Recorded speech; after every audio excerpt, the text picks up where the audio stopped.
Баршаңызға қайырлы күн, мен каналыма қош келдіңіздер. Бүгін сіздермен бауырдан пирог дайындайтын боламыз. Бауыр пирогы дастарханыңыздың көркін ашып, сондай дәмді, әдемі көрінетін және де кез келген дастарханнан ең бірінші болып таусылатын дәл осы бауыр пирогы болып табылады. Ендеше осы видеоны соңына дейін қараңыздар, бірге дайындайтын боламыз. Бауыр пирогын дайындау үшін аты айтып тұрғандай бізге кез келген малдың бауыры жарай береді, және де қажет заттардың тізімін описанияға толығымен грамдарын, өлшемдерін жазып қалдыратын боламын. Ең алдымен бауырды жуып, тазалап, суынан жақсылап ағызып, осындай кішкене бөлшектерге бөліп аламыз. Содан соң ет тартқышпен немесе блендермен өткізіп алсаңыз да болады. Ет тартқышпен өткізетін болсаңыз, түйіршіктері ірілеу болып қалады және де қоюлау болып шығады. Блендермен өткізетін болсаңыз, сұйықтау болып өтеді. Және де жұмыртқамызды тұзын, бұрышын салып, барлығын біркелкі масса болғанға дейін өткізіп, араластырып аламыз.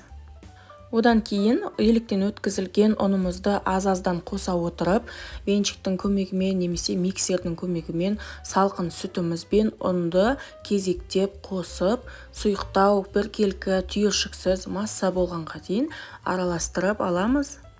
Барлық қоспамызды қосып, араластырып болғаннан кейін сұйық майымызды құйып, және де сұйықтау, қаймақ секілді болғанға дейін сүтімізді үстіне қоса отырып, осындай масса етіп шығаратын боламыз.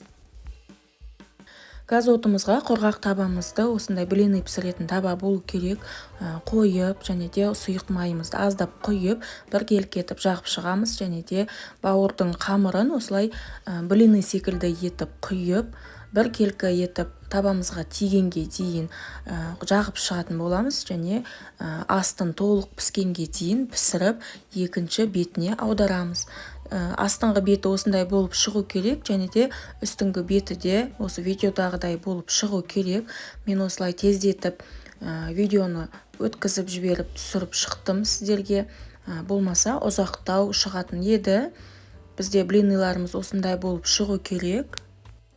Енді бауыр пирогының салмасын дайындайтын боламыз. Бізге пияз бен сәбіз қажет болады. Пиязды видеодағыдай етіп турап алдым, және де табамызға майымызды, сұйық майды құйып, пиязымызды қызарғанша қуыратын боламыз.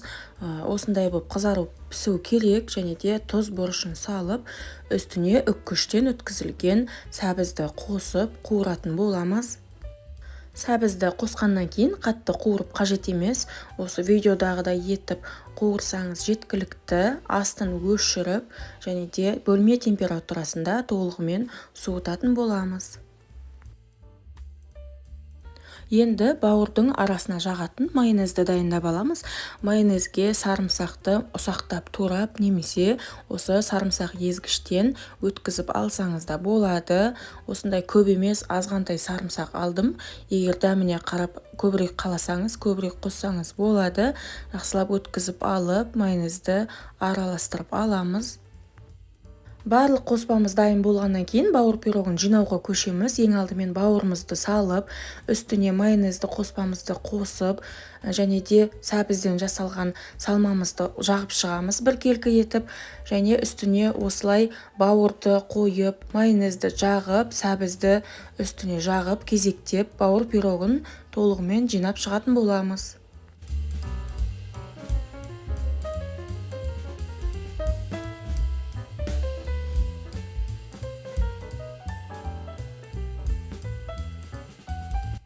Дайын болған бауыр пирогын енді әсемдейтін боламыз бетін.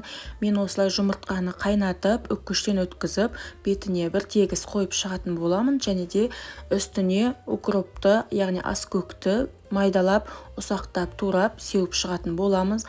Сіз өз қалауыңыз бойынша пирогтың бетін әсемдесеңіз болады. Пирогымыз өте әдемі және де дәмді, сочный болып шыққан.